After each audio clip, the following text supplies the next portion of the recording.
Una tragedia más ha ocurrido en el mundo, en esta ocasión a la nación de Haití. Muchos se preguntan, ¿dónde estaba Dios cuando ocurrió esto? Algunos alegan que podría representar un juicio de Dios, mientras que otros afirman que Dios está en total control de su universo. ¿Será esto cierto? Hoy en Respuestas, Haití, una nación sacudida.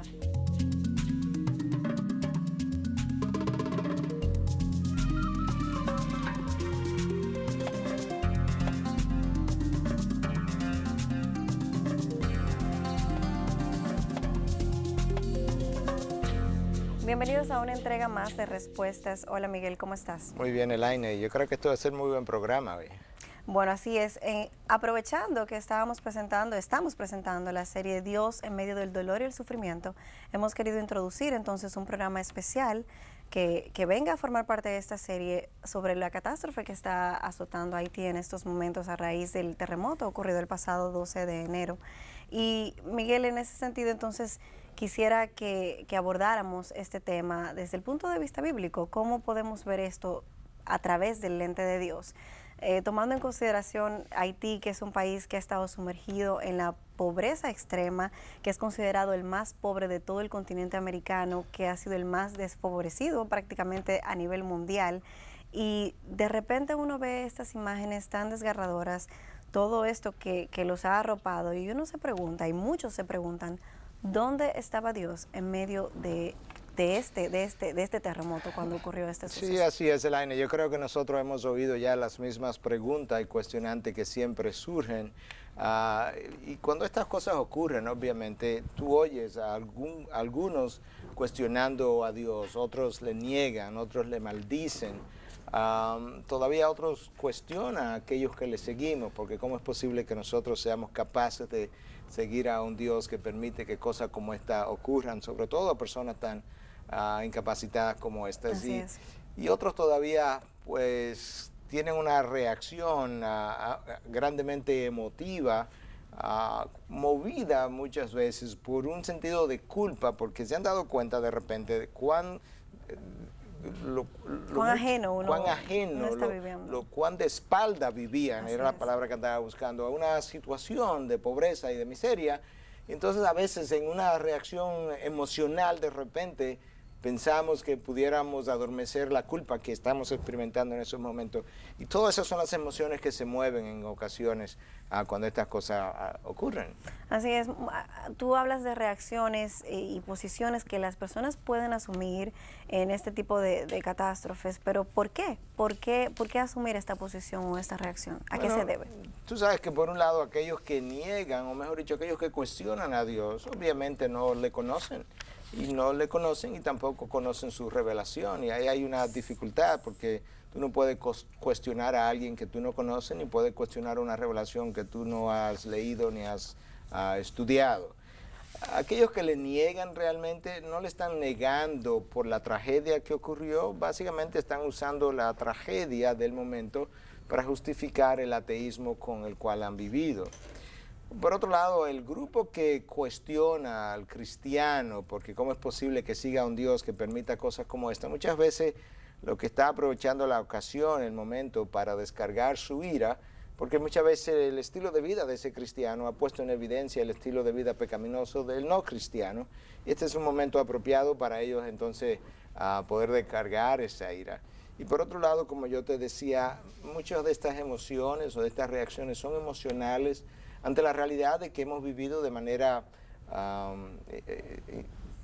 de espalda de nuevo y de una forma alejada y con poca sensibilidad, de una manera insensible ante situaciones que el mundo ha vivido, y entonces ahora todo eso encuentra su lugar en estas reacciones post-trauma, post-tragedia, y eso es parte de lo que estamos oyendo. Miguel, hoy a raíz del terremoto ocurrido en Haití, todo el mundo se ha hecho eco de la situación de calamidad por la que está atravesando este país, situación que muchos han catalogado de tragedia. Sin embargo, la realidad es que este país ha vivido una tragedia mucho antes de esta que le ha acontecido, obviamente. Ha vivido durante años en extrema pobreza, personas mueren de hambre.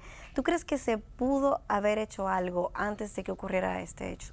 Bueno, claro que sí, Elaine. Yo creo que parte de la problemática está precisamente que a menos que estas tragedias ocurran, el mundo permanece ciego ante el dolor y el sufrimiento de una enorme cantidad de personas que viven en los cinco continentes. Tú sabes que la cifra inicial, que ya ha ido en aumento, pero la cifra inicial que se reportó de muertos en la tragedia de Haití fue de unas 50,000 personas. 72 horas antes de que este terremoto ocurriera, un número igual de niños murió de hambre en el mundo sin que nadie se enterara. Hay 16,000 niños que mueren cada 24 horas de hambre, lo que te dice a ti que cada 72 horas hay una especie de terremoto pediátrico de hambre que ocurre, que tiene el tamaño de la población inicial que se reportó que había muerto en Haití. Y eso te da una idea entonces de que nosotros vivimos ante una catástrofe que el mundo desconoce. 25,000 niños por día mueren menores de 5 años. De esos 25,000, 16,000 mueren de hambre. Las estadísticas de eso son de esta manera.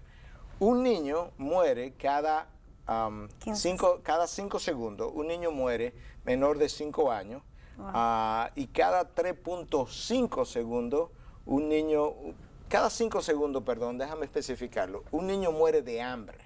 Y cada 3.5 segundos, un niño muere o de hambre o de alguna otra condición o enfermedad menor de 5 años. De manera que en este corto diálogo acerca de esta sola pregunta ya murieron varios niños de hambre. Y eso nos da a nosotros una idea de hasta dónde el mundo permanece ciego ante el dolor y el sufrimiento de millones de personas. Y estas tragedias nos despiertan.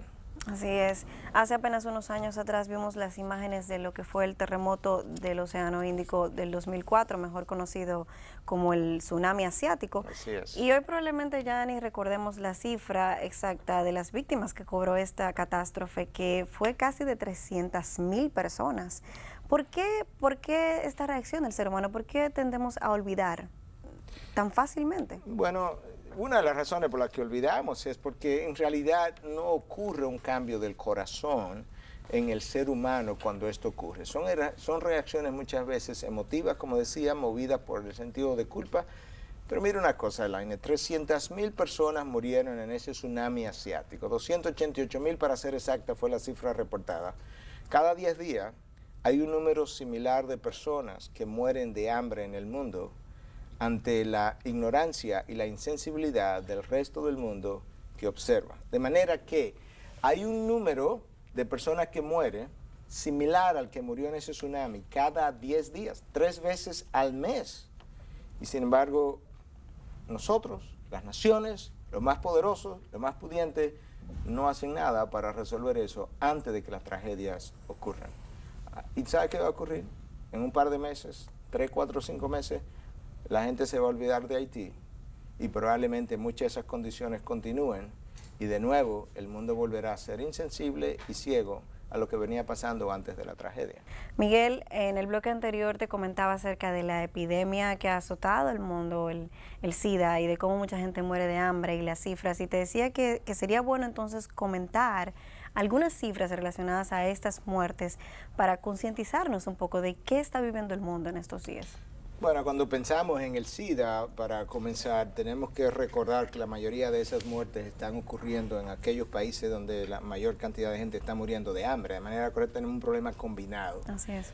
El mundo tiene 6.7 billones de personas hoy en día. 1.2 billones o 1.2 billón de personas vive con menos de $1 al día. Estás diciendo que con 37 pesos para 37 pesos nuestros, dominicanos, locales, exacto. La gente vive, o sea, puede... Más de 1 billón de personas vive con esa cantidad de dinero al día.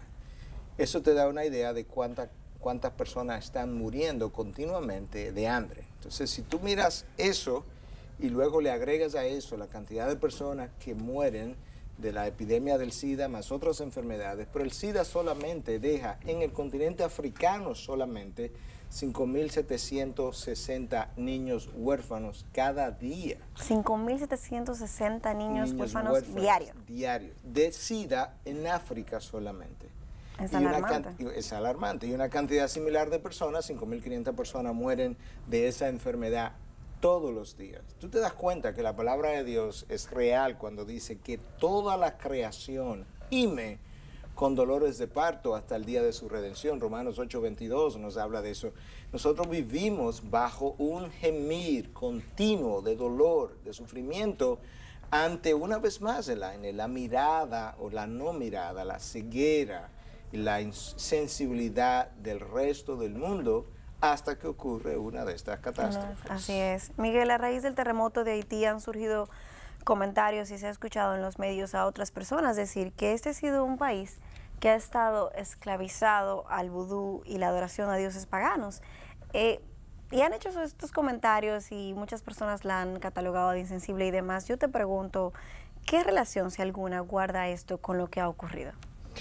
Mira, yo creo que tú has hecho una de las preguntas más difíciles de contestar y una de las preguntas más sensibles de contestar, porque dependiendo de cómo alguien que escuche e interprete lo que estás diciendo pudiera interpretar una cosa u otra. De manera que vamos a tratar de ser bíblicos, objetivos, claros, precisos. En primer lugar, nosotros no conocemos la mente de Dios. De manera que el afirmar o el negar que algo ocurre como juicio de Dios es colocarte en su lugar para tú poder categóricamente afirmar una cosa u otra. Eso no lo podemos hacer. Nosotros no entendemos a Dios. Romanos 11:33 nos dice, oh profundidad de las riquezas y de la sabiduría y del conocimiento de Dios, cuán insondables son sus juicios e inescrutables sus caminos. Dios hace lo que Él hace y nosotros no entendemos cómo Él lo hace. De manera que esa es la primera observación. No trates de colocarte en el lugar de Dios y decir que tú sabes con certidumbre por qué ocurrió algo o no ocurrió. En segundo lugar, asumiendo que eso hubiese sido así, yo creo que nosotros tenemos que recordar que aquellos que fuimos eximidos en un momento dado de una catástrofe, no fuimos eximidos porque somos mejores o porque no somos merecedores de algo similar. Y yo creo que Cristo fue muy categórico cuando trató de explicar eso. Déjame leerte este texto de Lucas 13, versículo del 1 al 5. En esa misma ocasión había allí algunos que le contaron acerca de los galileos cuya sangre Pilato había mezclado con la de sus sacrificios. Respondiendo Jesús les dijo, ¿pensáis que estos galileos eran más pecadores que todos los demás galileos porque sufrieron esto? Os digo que no, al contrario, si no os arrepentís, todos pereceréis igualmente. ¿O pensáis que aquellos 18 sobre los que cayó la torre en Siloé y los mató eran más deudores que todos los hombres que habían en Jerusalén? Os digo que no. Al contrario, si no os arrepentís, todos os pereceréis igualmente. República Dominicana en esta ocasión, porque no sabemos en la próxima, pero en esta ocasión fue eximida por la gracia de Dios de que una catástrofe similar ocurriera.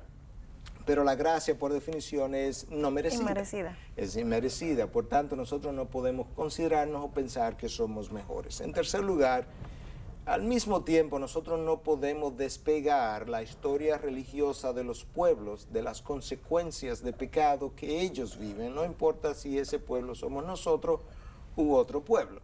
A.W. Tozer decía, ninguna nación se puede levantar por encima del concepto que esa nación tenga acerca de su Dios.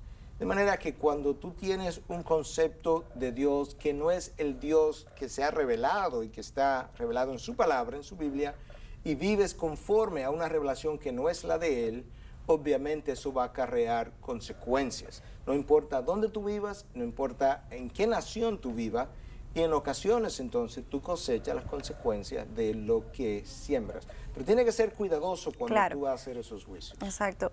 Miguel, ¿cuál es la participación de Dios en todo esto? ¿En algún momento en su palabra se declara el autor o Él tiene toda la responsabilidad o una parte? Mira, yo creo que uno de los problemas que el ser humano tiene es que cuando él no entiende a Dios, él hace una de varias cosas. O lo niega, o lo acusa, o trata de excusarlo. como que Dios no tiene nada que ver con eso. Entonces, personas que te dicen Dios no tiene nada que ver con eso. Yo he escuchado a personas decir que se profesan cristianas, Dios es amor, Dios no pudo haber ocasionado esto. Ok, pero esas mismas personas son las que se arrodillan a orarle a Dios cuando están en medio de una tragedia para que la tragedia no le ocurra a ellos. Si Dios no tiene nada que ver con la tragedia, ni la Así controla, entonces ¿para qué le oramos a ese Dios que no tiene nada que ver con eso? Entonces te das cuenta de cómo viven con contradicciones. Déjame decirte lo que la Biblia dice y al mismo tiempo volver a afirmar. Nosotros no entendemos los propósitos, los caminos de Dios y cómo Él permite que todas estas cosas eventualmente contribuyan y lleven a cabo sus propósitos. Amós 3:6 dice, si se toca la trompeta en la ciudad, no temblará el pueblo. Escucha ahora, si sucede una calamidad en la ciudad, no la ha causado el Señor. Eso es uno de los profetas. Isaías 45:7 dice que Él es el que forma la luz y crea las tinieblas, el que causa bienestar y crea calamidades. Yo soy el Señor el que hace todo esto. Lo que Dios está diciendo es, yo estoy en control de mi universo, del mundo, de sus vidas. Yo controlo los eventos, la historia es realmente mi historia, ustedes no me entienden, yo todo lo hago conforme a mi propósito, para mis propósitos, y al fin y al cabo todas estas cosas contribuirán a que mis propósitos se lleven a cabo. Yo no puedo olvidar que Dios hundió el mundo en un diluvio hace un tiempo atrás, el mundo entero. Nosotros no podemos olvidar que Dios fue quien condenó a la ciudad de Sodoma y Gomorra. De tal manera que nosotros tenemos que continuamente recordar, por un lado, Dios es justo y frecuentemente lleva a cabo sus juicios, pero al mismo tiempo Dios es inmensamente misericordioso y amoroso. Y es por eso que tú lees entonces esta otra cita en Isaías 63, refiriéndose al pueblo de Israel. En todas sus angustias, Él, Dios, fue afligido, y el ángel de su presencia los salvó. En su amor y en su compasión los redimió, los levantó y los sostuvo todos los días de antaño. A ese mismo pueblo Dios a veces lo castigó, lo juzgó, pero cada vez que el pueblo sufría, Dios sufría con ellos. Y es ese balance que solamente Dios entiende, que solamente Dios puede mantener. Luis decía, C.S. Lewis, uno de los grandes hombres de la historia cristiana, decía que Dios nos susurra en nuestros buenos tiempos, pero Dios en medio del dolor, entonces nos grita en medio del dolor, y que el dolor es el megáfono de Dios, tratando de llamar al hombre de regreso a su camino. Entonces todo esto tiene algo que ver con Dios, y al final Dios nos ha dicho a nosotros, el Salmo 46:10, estar quietos y saber que yo soy Dios, que es la última observación que quería hacer. En otras palabras, no podemos ponernos locos, angustiados, no podemos desesperar. Dios es Dios, Él está en su trono, inmutable, inconmovible, Él sabe lo que hace, siempre lo hace bien, nunca ha cometido un error y jamás cometerá uno. Confiemos en lo que Él hace y en lo que Él ha revelado. Miguel, te propongo entonces que revisemos el Salmo 46, que lo analicemos versículo por versículo y veamos qué podemos sacar.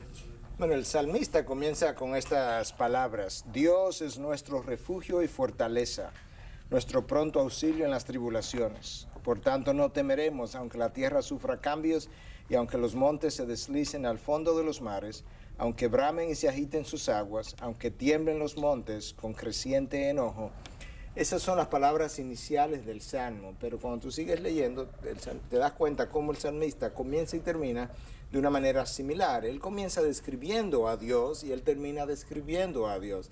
Él comienza con Dios y termina con Dios. Él comienza diciendo que Dios es nuestro refugio y fortaleza, y al final entonces él dice que Dios es nuestro baluarte. Todo lo que él tiene que decir está entre esas dos cosas acerca de Dios, como dos portalibros. Y si Dios no es eso, entonces el resto de lo que él tenía que decir es completamente insignificante. Y la realidad es que de esa misma manera es que ocurren las cosas con nuestras vidas. Mi vida comienza con Dios y termina con Dios. Comienza el día que Dios me da permiso de entrar a este mundo. Mi vida termina el día que Dios me llama de este mundo. Y esa es la razón por la que Cristo, cuando le enseñaba a los discípulos, le decía en Mateo 6:27, ¿y quién de vosotros, por ansioso que esté, puede añadir una hora al curso de su vida? Yo me puedo preocupar, yo puedo tratar de protegerme, yo puedo tratar de escudarme, no importa lo que yo haga. Al final de cuentas, por preocuparme, yo no puedo añadirle una hora al curso de mi vida. Mis días están contados en las manos de Dios. El Salmo 139 me habla de eso. Miguel, en la porción del Salmo que leíste, el salmista hace referencia a tres imágenes y las asocia con Dios. Él dice, Dios es mi refugio, una fortaleza, un baluarte.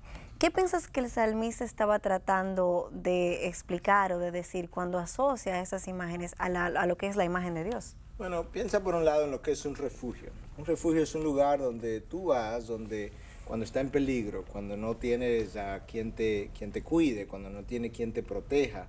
Es un lugar, no es un lugar que te evita los riesgos, no es un lugar que te evita el peligro, es un lugar donde tú vas cuando hay peligro, cuando hay dificultad. Yo creo que el salmista es muy realista y él está tratando de decirnos, esta vida está llena de peligros, esto es un mundo caído, pero junto con la realidad del peligro hay otra realidad y esa otra realidad es mayor y es Dios como nuestro refugio.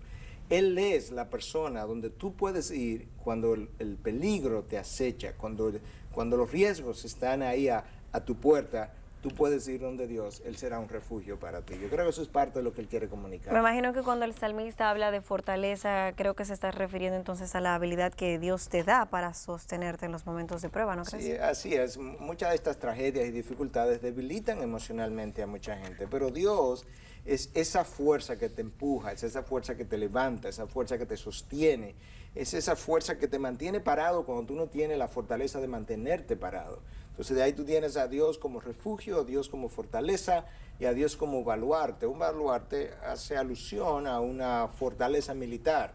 Eso es un lugar de protección. De nuevo, es un lugar que te va a proteger, pero el lugar de protección no dice que tú no vas a ser atacado, no dice que tú no vas a ser asediado. No, lo que dice es que tú tienes un lugar seguro donde tú puedes ir y una protección con la que tú puedes contar precisamente en medio del peligro de un ataque, por así decirlo, en medio del peligro de un acecho. Dios es eso, Él es ese lugar de protección para aquellos que le conocen y le conocen de verdad. En el Salmo 46 que leíste hace un momento, específicamente los versículos 2 y 3, dicen lo siguiente, y quisiera traerlo de nuevo. Por tanto, no temeremos, aunque la tierra sufra cambios, y aunque los montes se deslicen al fondo de los mares, aunque bramen y se agiten sus aguas, aunque tiemblen los montes con creciente enojo. De repente al leer esto me suena como si el salmista estuviera hablando de un terremoto.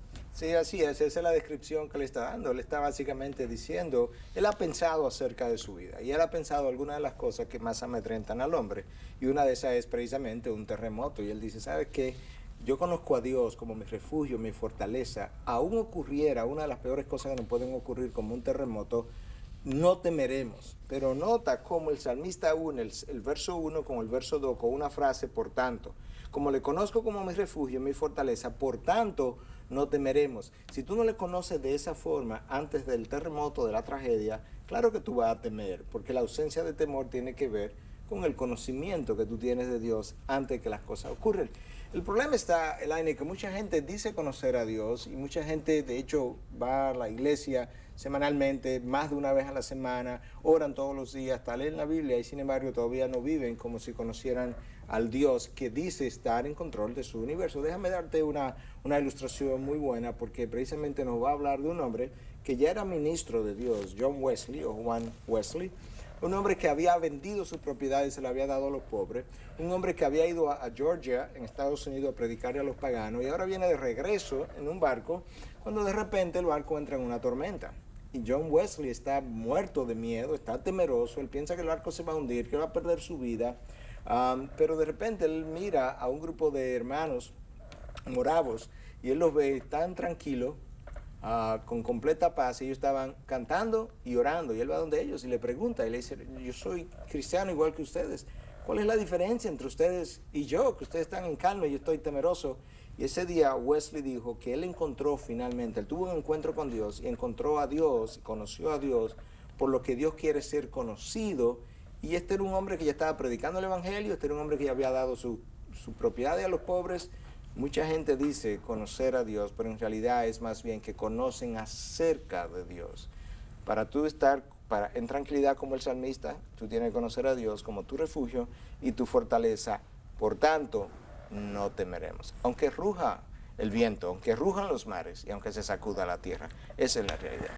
Continuamos con respuestas. En el día de hoy estamos analizando y hablando acerca de lo que ha sucedido en Haití a la luz de la palabra de Dios, viendo algunas reacciones y qué podemos sacar de provecho de la palabra de Dios para consolarnos y para encontrar fortaleza en medio de esta situación tan caótica. Sí, así es. Miguel, te dejaba la pregunta, ¿qué es lo que se diferencia entre el cristiano de la Biblia, que reacciona de una manera sorprendente ante las tribulaciones, y el cristiano de hoy en día, que muchas veces duda, excusa a Dios, dice esto no fue Dios que lo causó, no encuentra respuestas? Bueno, yo creo que por un lado ese cristiano de hoy vive de una manera muy superficial, con poca reflexión acerca de su Dios, de lo que Él ha dicho y de la vida en general y sus propósitos y del control que Dios tiene. El salmista, que estamos leyendo el Salmo 46 o analizando, estudiando el Salmo 46, el salmista habla primero del Dios que él conoce, mi refugio y mi fortaleza, mi baluarte. Luego él habla de la tranquilidad que ese Dios puede ofrecer, por tanto no temeremos. Y luego él pasa a definir hasta dónde él está dispuesto a confiar en ese Dios. Aunque se sacuda la tierra, aunque los montes se deslicen al fondo del mar, por tanto no temeremos. Él está dispuesto a confiar en ese Dios en las peores circunstancias, en las peores amenazas, porque Él le ha conocido de una manera que mucha gente hoy no le conoce.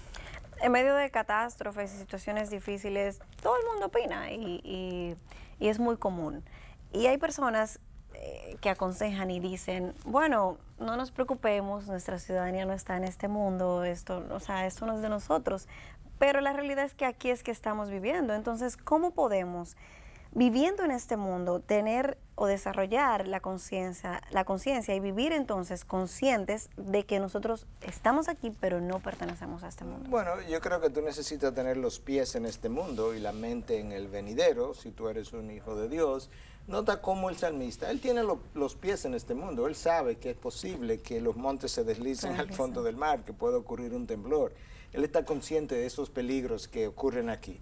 Pero junto con esa realidad de aquí, él te describe otra realidad en la que él está confiado. Mira cómo él habla en el versículo 4.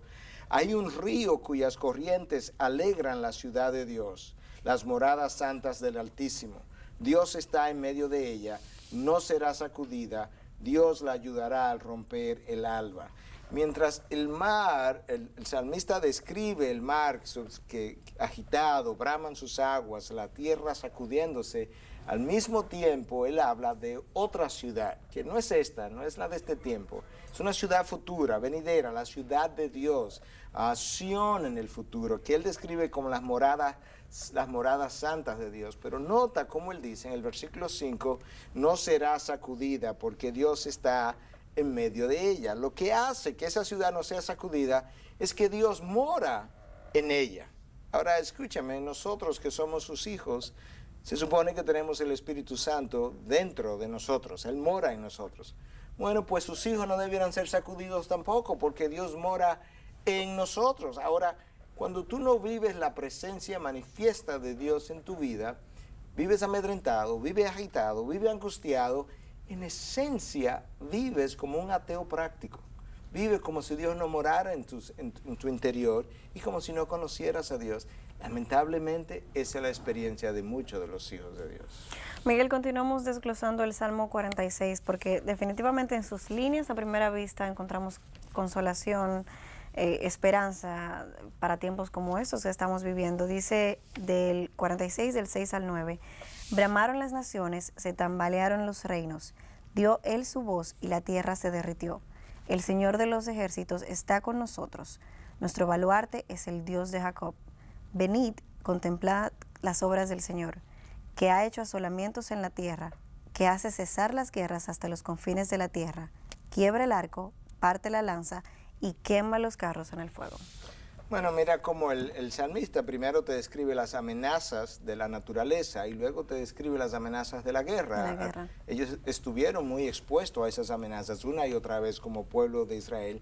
Y sin embargo, lo que él hace es, después que te describe las amenazas de la naturaleza y las amenazas de la guerra, él experimenta una especie de aceleración, si tú quieres, en el versículo 10, y dice, estad quietos y sabed que yo soy Dios. Dios estaba hablando por medio del salmista e infundiéndole el ánimo que otros no tenían, precisamente para que otros supieran, ¿sabes qué? No importa lo que ocurra, yo estoy en control. Tranquilo. Es como el punto cumbre de ese salmo. El punto cumbre de ese salmo. Puedes estar tranquilo, sosiégate. Eso es lo que Dios le estaba diciendo. Miguel, a pesar de este mandato de parte de Dios de estar quietos, sabemos que muchos de los hijos de Dios, y ya lo hemos mencionado anteriormente, no vive de esa manera. ¿Hay alguna consecuencia para nosotros como hijos de Dios de no permanecer quietos en medio de tragedias, de la tribulación, de la angustia, cuando Él nos ha dicho, estad quietos? Claro, mira por qué hay consecuencias, por qué tiene esto muchas implicaciones. Cuando nosotros no estamos quietos, a pesar de que Dios nos ha dicho estar quietos, en primer lugar, eso no es simplemente algo emocional, eso no es simplemente algo de la naturaleza humana. Esto es un pecado. Dios me ha dado un mandato. Dios tiene en ese versículo, estar quietos y saber que yo soy Dios, dos imperativos. Estar quietos, eso no es una alternativa, eso es una opción, eso es un mandato que Él me ha dado, pero Él me dice el por qué. Saber que yo soy Dios es el próximo mandato. Cuando Dios nos dice eso y nosotros seguimos agitados, nosotros mostramos que tenemos menos sensibilidad que la naturaleza a responder a la voz de Dios.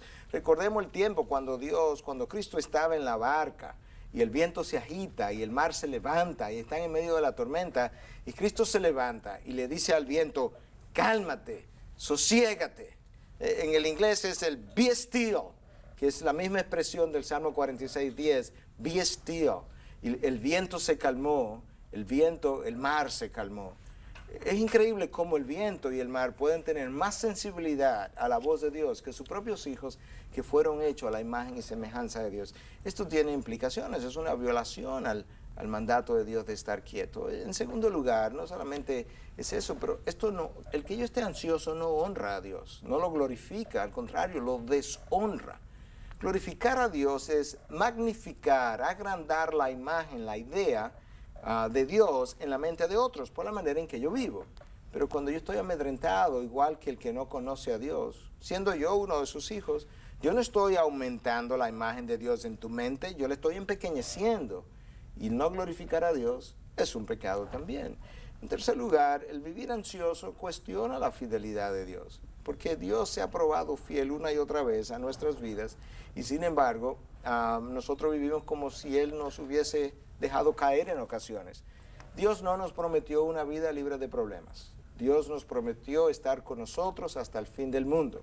Cuando los problemas vinieron, Él prometió estar con nosotros y caminar de la mano con nosotros. En el libro de Isaías, Él te habla, cuando pase por las aguas, no te anegarán, cuando pase por el fuego, no te quemarán. Pero lo que Dios está diciendo es que hay una realidad que trasciende la terrenal. Y esa es la realidad que es más importante para mi vida que la misma presente. Cuando tú pases por las circunstancias, recuerda que el Dios que vive fuera del tiempo y fuera del espacio es el Dios que está contigo, agarrado de la mano.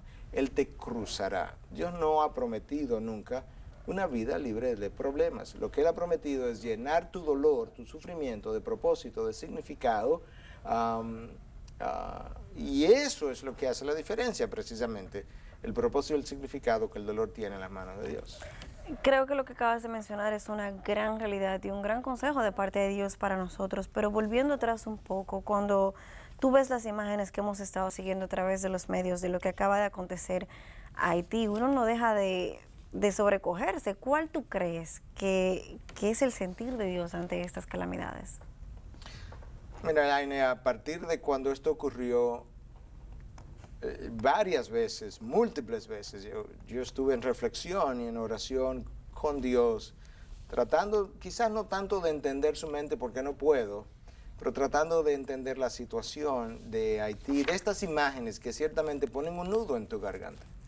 Y de repente Dios ayudó, y me ayudó a entender algo que yo creo que es importante que lo podamos comunicar. Lo que más le duele a Dios y lo que más debiera dolerle al cristiano que ves estas imágenes no es la muerte de aquel que muere aplastado por una pared, por usar una de las imágenes que hemos visto. La realidad es que yo puedo morir sin dolor con un goteo de morfina, si pudiéramos ejemplificarlo, completamente sin dolor y pasar a una eternidad de condenación. Eso es más doloroso, más triste, más alarmante que la muerte física con dolor. Yo prefiero morir físicamente en dolor y pasar a una eternidad de propósito en la presencia de Dios que morir sin dolor y pasar a una condenación eterna de dolor eterno. De manera que lo que nosotros necesitamos es ver esta realidad desde otra perspectiva. Para Dios o para mí, lo más importante no es cómo yo muero, si es con dolor o sin dolor. Es a dónde yo voy después que muero. Y yo creo que eso cambia por completo la perspectiva de la realidad que nosotros vivimos aquí en la tierra.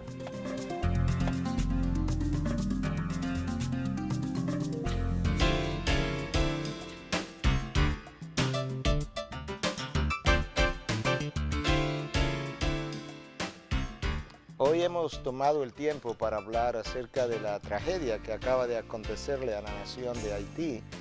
Y es por eso que con eso en mente, o pensando en eso, quisimos traer un par de recomendaciones que pudieran a aquellos que les gusta leer poder digerir un poco el problema del dolor y el sufrimiento cada vez que nos acontece. Este es un nuevo libro que ha salido con el nombre de If God is Good, si Dios es bueno. Su autor es Randy Alcorn, y Andy Alcorn ha escrito un libro de mucho contenido, de mucho peso, donde nos va a ayudar a entender el problema del dolor, del sufrimiento, nos va a ayudar a entender su origen, las consecuencias, la naturaleza, nos va a ayudar a entender también cuál es el rol de la soberanía de Dios y dónde termina la soberanía de Dios, dónde comienza la responsabilidad del hombre.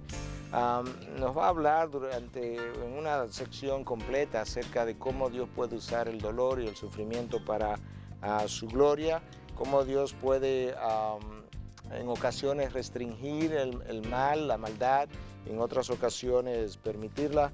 Son estas las preguntas que han invadido la mente de mucha gente por muchos años, preguntas que no vamos a poder responder en su totalidad, pero sí la palabra de Dios tiene muchas directrices, mucha guianza, muchos principios que nos llevan a confiar en Dios y al mismo tiempo nos llevan a entender muchas de las interrogantes que una gran cantidad de la población está haciendo en estos momentos debido a la tragedia reciente de Haití, pero que las hacen continuamente y sobre todo en momentos como estos donde el dolor y el sufrimiento se hacen más visible en la televisión, en el internet, en la radio cuando la oímos y demás. Junto con eso, yo creo que uno de los temas más difíciles de entender es precisamente la soberanía de Dios, y por eso queremos recomendar un segundo libro conocido como La soberanía de Dios, de A.W. Pink, publicado en inglés con el mismo título, The Sovereignty of God.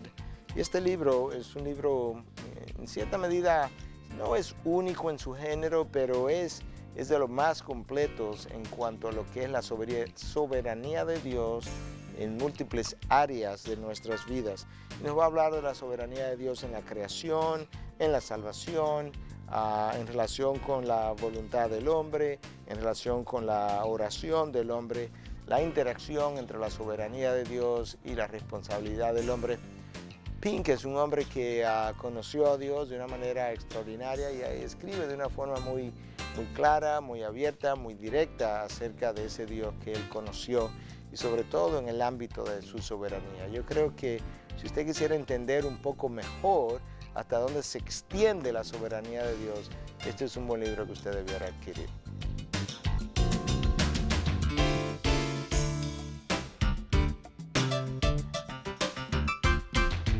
Continuamos con respuestas. Miguel, te hablaba acerca de personas que están ansiosas, no la reacción normal que uno tiene cuando sabe que está ante una catástrofe, sino personas que no han podido dormir en días, que no están tranquilas, que están asustadas. Y te preguntaba, ¿esto glorifica a Dios? Bueno, decíamos, ¿verdad?, que no magnifica la imagen de Dios, no engrandece la imagen de Dios ante la mente de los demás, pero esto tiene otras implicaciones. La vida de ansiedad es una vida entonces de no fe. Y si hay algo que Cristo dijo de forma repetitiva en varias ocasiones es, hombres de poca fe, ¿por qué teméis? Y yo creo que eso es algo que Cristo también nos diría a nosotros hoy en día. Cuando tú no tienes confianza en Dios, tú tienes una falta de fe. La palabra de Dios dice que todo lo que no es de fe es pecado. pero revela también una falta de confianza en la soberanía de Dios. La soberanía de Dios es el derecho que Dios tiene, el poder que Dios tiene, la habilidad que Dios tiene de controlar todos los fenómenos de la Tierra, todos los fenómenos de su universo, y cuando tú no tienes confianza en eso, entonces tú estás dudando de lo que Él ha revelado. Amós 3:6 dice, si sucede una calamidad en la ciudad, como ya leímos, no la ha causado el Señor. En otras palabras, de alguna forma Dios hace que estas cosas cooperen para sus propósitos. Mi rol es creer lo que Él ha revelado y no cuestionar a un ser que yo no entiendo, y en el caso de muchos que ni siquiera conocen.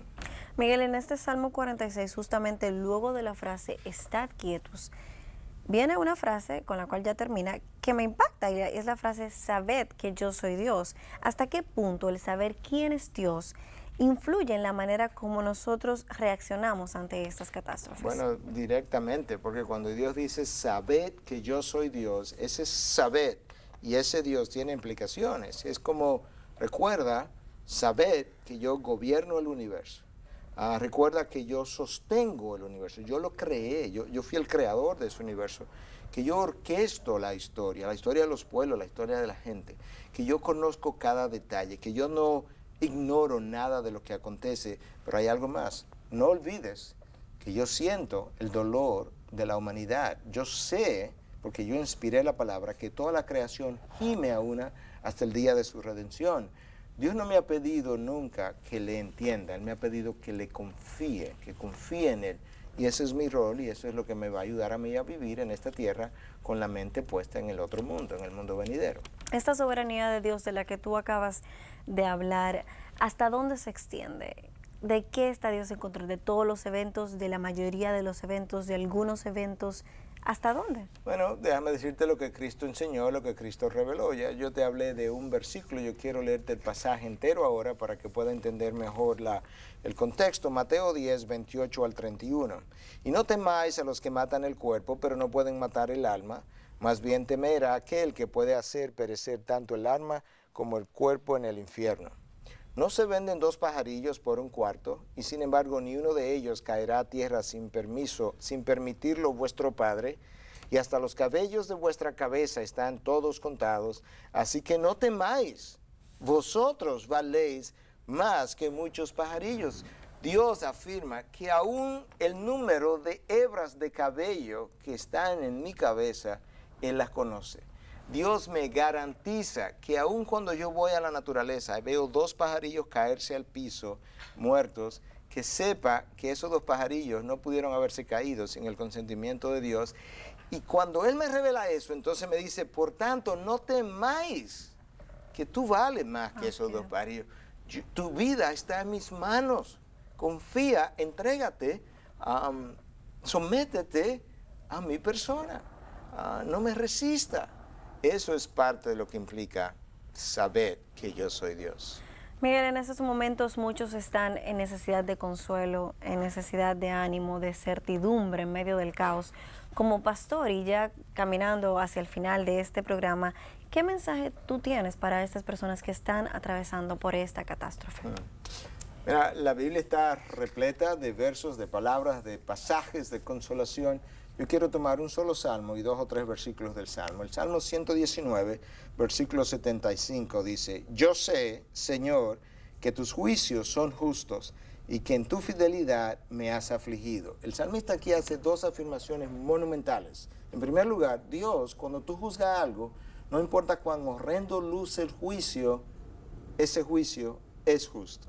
Número 1. Número 2, tu fidelidad, tú en tu fidelidad me has afligido. En otras palabras, la aflicción por la que yo paso de alguna manera es parte de tu fidelidad porque tú estás usando la aflicción para algún buen propósito en mí y tú estás siendo fiel a tu propósito para con mi vida.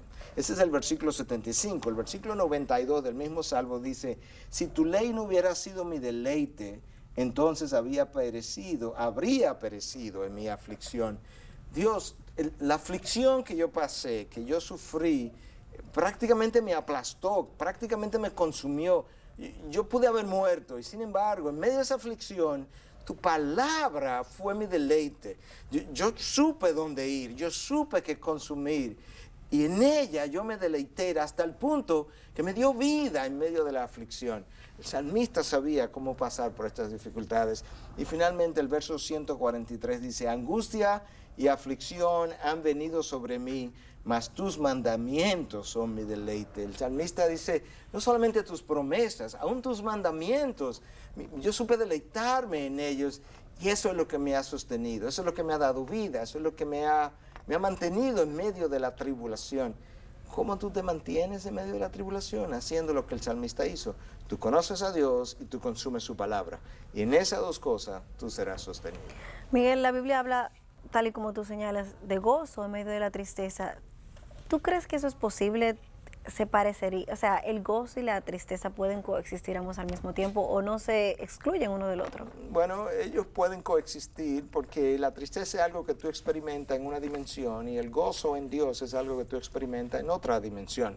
El mar nos puede dar una idea de eso. Cuando tú tienes una tormenta en la superficie del mar, el mar está bien agitado en la superficie, pero en la profundidad del mar él está sumamente calmado. Entonces, esa es como la tristeza, la ira, el enojo, la dificultad arriba y la calma abajo. Sin embargo, es un solo mar, es una sola cosa.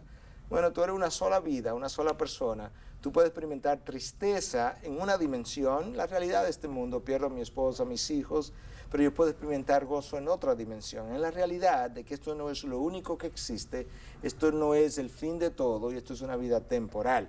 Mira como Cristo lo dijo, Juan 16, 20 al 22. En verdad os digo que lloraréis y os lamentaréis, pero el mundo se alegrará. Estaréis tristes, pero vuestra tristeza se convertirá en alegría. Cuando la mujer está para dar a luz, tiene aflicción porque ha llegado su hora. Pero cuando da a luz al niño, ya no se acuerda de la angustia por la alegría de que un niño haya nacido en el mundo. Por tanto, ahora vosotros tenéis también aflicción, pero yo os veré otra vez, y vuestro corazón se alegrará, y nadie os quitará vuestro gozo. Cristo habla en este texto de que nuestra tristeza será transformada en gozo. No es como que yo voy a experimentar tristeza, terminó la tristeza, ahora gozo. No, no. Esa tristeza está siendo ya transformada en ese gozo, de tal manera que el gozo alcanzará su máxima expresión cuando yo cruce los dinteles de la gloria y entonces lo habré experimentado en su máxima capacidad. Pero ya está siendo mi tristeza transformada si yo puedo vivir con esa otra perspectiva. Eso es lo que nosotros necesitamos conocer. Miguel, tenemos que concluir, pero yo quisiera retomar una idea que hace unos momentos atrás expresaste, y dijiste que la peor muerte no es la muerte física o la muerte que se vive trágicamente, hablando físicamente, sino que has dicho que la peor muerte es cuando alguien pasa a la condenación eterna habiendo sido aplastado entonces por la ausencia de Dios en esa vida. Y me gustaría escuchar unas palabras finales con relación a esta idea. Bueno, déjame darte una cita que yo creo que es muy apropiada para un programa como este y para un fin como este. J.C. Riley escribió estas palabras. No hay nada que muestre mejor nuestra ignorancia como nuestra impaciencia en medio de las dificultades. Nos olvidamos de que cada cruz es un mensaje de Dios que tiene la intención de hacernos bien al final. Las dificultades tienen la intención de hacernos pensar al final para separarnos del mundo y enviarnos a la Biblia y llevarnos a nuestras rodillas. La salud es una gran cosa, pero la enfermedad es mucho mejor si me lleva a Dios. La prosperidad es una gran misericordia, pero la adversidad es aún mayor si nos lleva a Cristo. Cualquier cosa es mejor que vivir descuidadamente y morir en pecado. Cualquier cosa, cualquier tragedia, esa tragedia en sí misma sería peor que yo morir, o mejor dicho, sería, si yo muero sin Cristo, eso sería peor que cualquier tragedia. Esa es la idea del texto. Por eso él dice, cualquier cosa es mejor que vivir descuidadamente y morir en pecado, porque eso es lo peor. Lo peor que a mí me puede ocurrir es morir en pecado. ¿Por qué? Porque cuando yo muero en pecado, yo paso a una condenación eterna, donde hay sufrimiento y dolor eterno, de la cual yo no puedo salir jamás, y yo no tengo entonces escapatoria, yo no tengo esperanza fuera de Cristo. Y por eso decíamos, las muertes que hemos visto nos duelen, pero nos duele más cada vez que nos enteramos que una persona más ha pasado la condenación eterna sin la presencia de Dios en su vida. Miguel, muchísimas gracias. Simplemente un programa Es muy interesante, muy difícil porque uno tiene que comentar sobre este hecho que ha sido tan lamentable, pero al mismo tiempo esperanzador porque detrás de todo esto hay consuelo. Uno ve las historias y uno dice, wow, cómo le cambia la vida a otras personas, cómo para niños surgen nuevas esperanzas, cómo increíblemente en medio de este panorama miles de cosas están sucediendo que nosotros ni siquiera sabemos y que Dios está haciendo. Bueno, ese es el Dios que controla cada uno de los eventos. Es como un paño tejido. Tú has visto los paños de la India, lo hermoso que lucen por delante, ¿verdad? Con una imagen.